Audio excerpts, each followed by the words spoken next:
Hello there, welcome back to another episode of World of Tanks with Gainy Titan, and we're here on Dukla Pass and I'm in the Object 704 Tier 9 Soviet tank destroyer, heavy tank destroyer, heavy assault gun.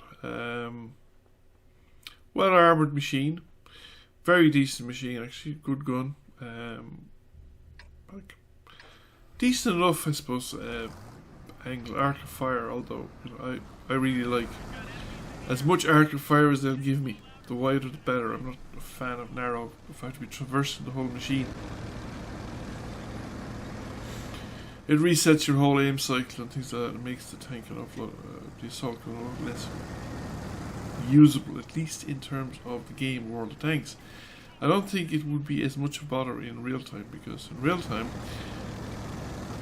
you're not going to be doing that. The whole setup is going to be different. You're going to be firing probably from pre-prepared positions.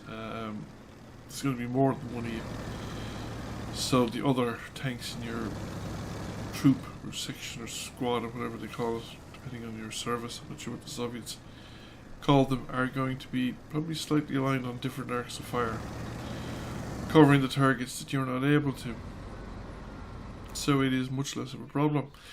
Dukla Pass is one of these areas. It can be great for tank destroyers positions around here because there's some great sight lines, but you're very dependent on your scouting, and the scouting can be very hit and miss in a modern game.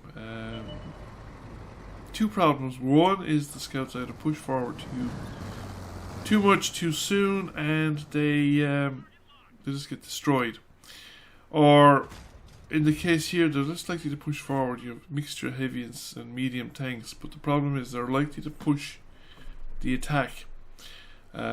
Players tend to have a tendency to push the attack as if they were the only ones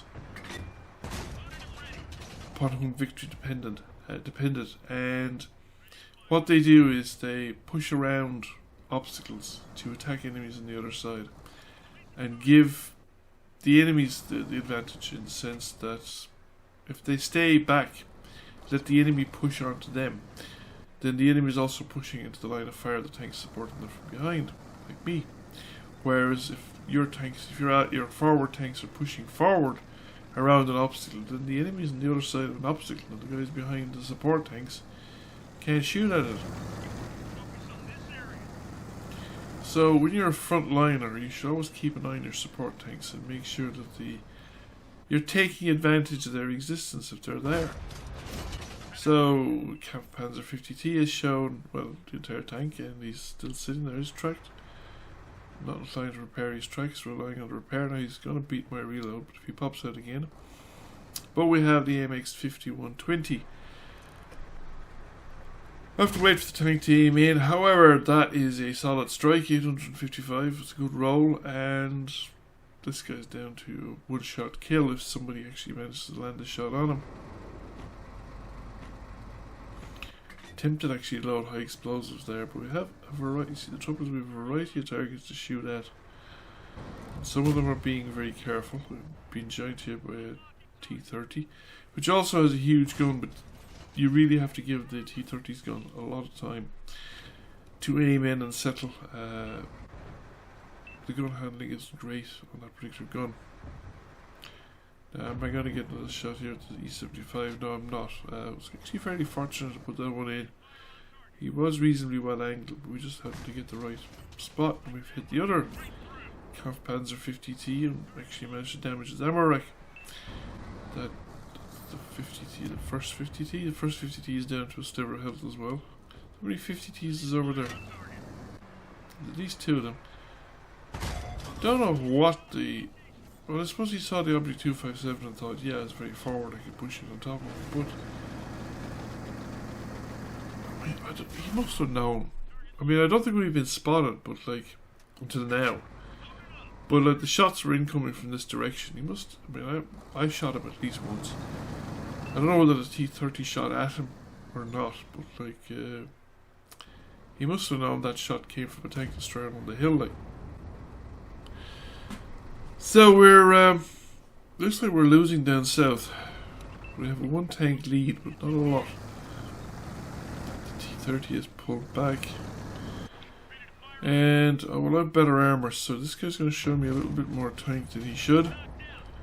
T-30 fired over the roof, and it's pretty okay. I mean, I don't mind.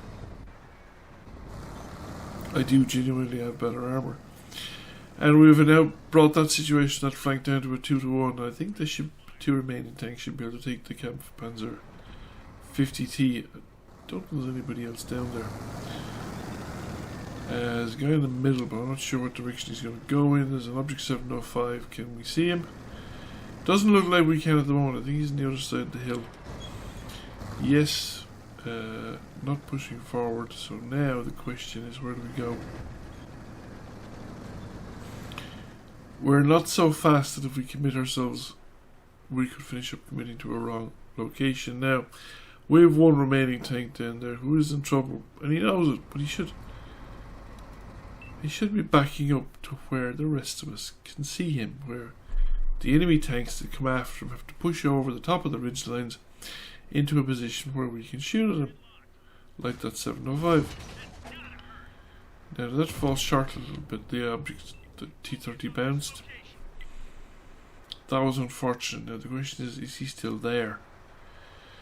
I don't know is the short answer, and we fire, and I'm still not sure because I think that one fell a little bit short.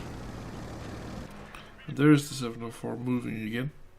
We just pushed forward that little bit, we got into line of sight, and I think that's the T-30, is it, beside me? Finishing him off. Don't think there's any other tank around that could have done it. Well, now we're going to have to commit, so we're just basically racing for the edge of the map. There's one tank remaining down there. There are only 2 enemy heavy tanks. There is a tank destroyer somewhere, but we haven't found it yet, and we're just heading down to see if we can intercept these 2 tanks.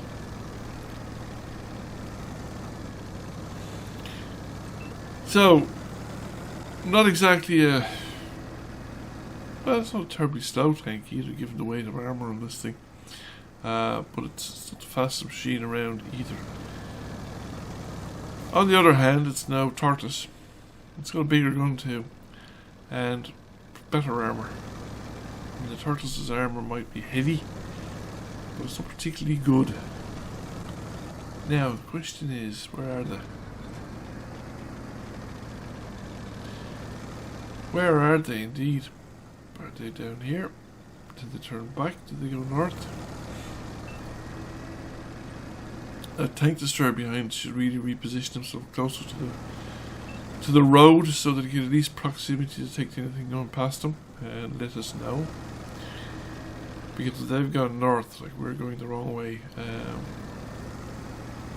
We're starting to cap. We found the enemy tank destroyer, and I don't want to commit. I just want to find a position where I can shoot it without going too far in its direction, because I don't want to go... At this stage, I'm reasonably convinced that we didn't arrive in time. The guys got slipped past us. Now Jaegeru's down there, and he's going to... Well, actually, they did slip past us. They're now in the cap circle.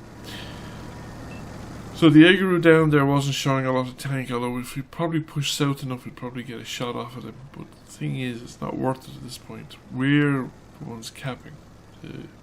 Actually, we've killed the Jaegeru now. So we're capping the red base, but we're only doing it with 1 tank. They're capping ours with 2, so the cap needs to be intercepted. Otherwise, the red team would actually win with the 2 remaining tanks. So off up the road, we've loaded high explosives, so on the basic chance that even if we have to snap a shot off to get the reset, we have the best possible chance of getting the detonation and therefore getting some splash damage through. All it needs is 1 point or even a critical hit. Module damage, anything. So somebody spotted the T-110E5. It's our... I know it's the tank destroyer, the medium tank that's done it, and they've gotten rid of the other tanks. There's only the T-110E5 that now remains. So it's... I think at that stage he had no real reason to stay. I think it's a mistake people continuously make, is that they hang around the cap circle. They kind of commit to capping, and then the enemy get back. And the thing is, you're not going to complete the cap when you're under fire. It's just not going to happen. So they kind of commit to the cap circle rather than come after the enemy directly and try and get rid of the first guy that came after them as quickly as possible.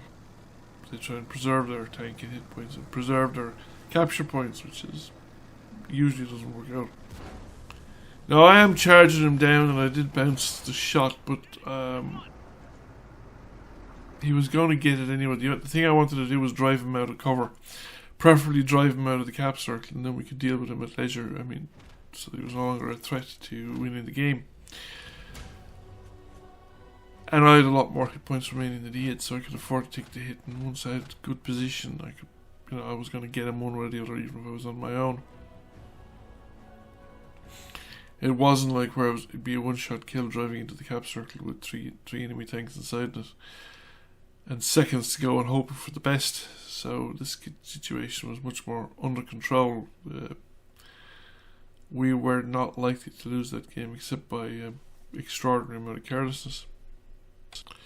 I must say I like the 704. I think it's a very solid performer for a high-tier tank destroyer. I mean, it's got a big gun and it's hard hitting, but it's not got huge or ridiculously long reload rates or anything like that. So it is actually, quite a lot of fun. Thank you for watching. I hope you enjoyed the video. If you did, please press like, comment, share. It really helps the channel out. And if you have not already done so, please subscribe to the channel. I will catch you all again soon. Bye for now.